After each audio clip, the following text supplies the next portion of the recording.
खुतबा में ارشد में जमयत علماء اسلام صوبه سندس के जनरल सैक्रेटरी حضرت مولانا راشد محمود سومرو مدرسه الهدايت پهچي شيخ الحديث مولانا حضرت ڪليم الله کهڙو जे वफात ते سندس وارثن مولانا محمد ارشد کهڙو ऐं حافظ عبدالواسع کهڙو सां تعزيت बैदि मीडिया सां ॻाल्हाईंदे चयो त कोरोना वबा मुल्क में आहे पर उन जो हल लॉकडाउन न आहे। माण्हू या त कोरोना में मरंदो या बुख बदहाली में मरंदो।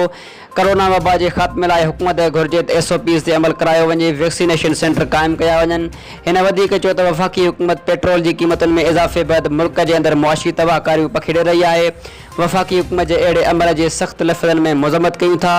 पीपल्स पार्टी जो PDM मां ख़ारिज थियण सां PDM खे को बि नुक़सानु न आहे रसियो। हुकूमत जे ख़ात्मे लाइ PDM जदोजहद जारी रखंदी, न आयल हुकूमत जो मुल्क मां ख़ात्मो कंदी। उन मौक़े ते गुल फवाद शेख, मोहम्मद अली शेख, हाफ़िज, ख़ुदाबख्श उजण, सनाउल्लाह शेख मौजूद हुया। रपोट वक़ार, हुसैन, सोमरो, ڪولاب, جيئل।